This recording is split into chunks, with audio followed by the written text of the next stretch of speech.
ఈసారి నెల్లూరులో parliament elections జరుగుతుంది. అవును. ఎలా అనిపిస్తుంది మీకు? అంటే ఎవరు గెలుస్తారు, ఎవరు ఓడిపోతారు అనుకుంటున్నారు? పార్లమెంటరీ ఎలక్షన్ అంటే నెల్లూరులో అనుకుంటే, నెల్లూరు వాస్తవంగా చెప్పాలంటే స్టేట్ మొత్తం వచ్చేదైతే ఒకే బ్రాండు, ఒకే పేరు, వైఎస్ జగన్మోహన్ రెడ్డి, వైఎస్ఆర్ కాంగ్రెస్ పార్టీ. అదేవిధంగా నెల్లూరులో ఎత్తుకుంటే స్టేట్ మొత్తం మీద ఒక వైఎస్ జగన్ అంటే ఆ పార్టీలో నెంబర్ 2 ప్లేస్లో విజయసాయిరెడ్డి గారు ఉన్నారు. విజయసాయిరెడ్డి గారికి ఒక నెల్లూరు పార్లమెంటరీ అని అంటే చాలా చాలా సులభంగానే సార్ లీడ్ చేస్తాడు. దానికి మళ్ళీ అవతల యువతల అని 2 పేర్లు అయితే ఆప్షన్ అయితే పెట్టబడలేదు. అపోజిషన్లో ఎవరున్నారో తెలుసా మీకు? తెలుసండి, విపిఆర్ గారు ఉన్నారు అపోజిషన్లో, వేమిరెడ్డి ప్రభాకర్ గారు.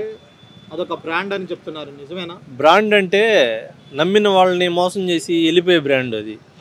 ఒక బ్రాండ్ అంటే ఏందన్నా, నీతికి నిజాయితీకి ఉండేదాన్ని బ్రాండ్ అంటారు. వెన్నుపోటు పొడిచి సీట్లు ఇవ్వలేదని, ఇంకోటి ఇవ్వలేదని, ఇచ్చినా ఇవ్వకపోయినా ఒక పార్టీని నమ్ముకున్నప్పుడు సాధారణ కార్యకర్తలే కొన్ని లక్షల మంది, కోట్ల మంది ఏమి చేయకపోయినా, ఏమి పదవులు ఉన్నా లేకపోయినా, ఇచ్చినా ఇవ్వకపోయినా అందరూ ఉన్నారండి.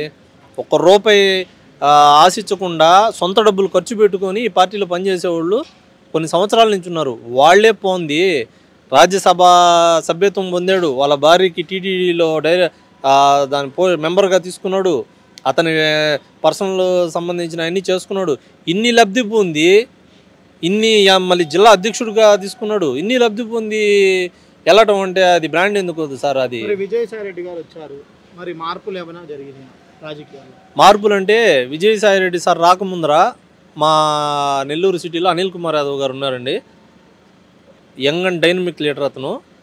అతను వెళ్ళిపోయినాక కొన్ని కారణాల వల్ల పార్టీ అనేది కొంచెం ఆలోచించదగ్గ విధంగా వచ్చింది. కార్యకర్తల్లో కానీ నాయకుల్లో కానీ ఆలోచించదగ్గ విషయం వచ్చే లోపలే మన విజయసాయిరెడ్డి గారు ఎంటర్ అయ్యారు.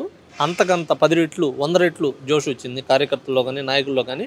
ఆ జోష్తో ఇప్పుడు కూడా తగ్గకుండా రేపు విజయసాయిరెడ్డి గారిని ఒక భారీ స్థాయి మెజారిటీలో గెలిపించుకునేదానికి రెడీగా ఉన్నారండి. ఎంత మెజారిటీతో వస్తుంది అంటారు సార్? ఇంత అని లేదు సార్, దానికి లిమిట్ అనేది లేదు, అన్లిమిటెడ్. జనాల ఉత్సాహం.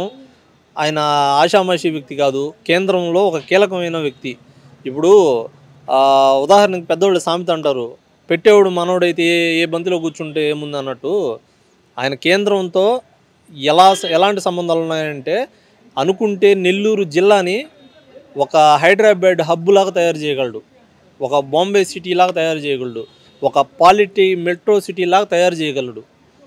కానీ మన నెల్లూరు యువత కానీ, జనం కానీ, ఉద్యోగస్తులు కానీ, చదువుకునే విద్యార్థులు కానీ, రిటైర్మెంట్ అయ్యి ఇంట్లో ఉండే ఉద్యోగస్తులు కానీ అందరూ ఆలోచించదగ్గ విషయం ఏంటంటే, సార్ని మనం గెలిపించుకోవాలి.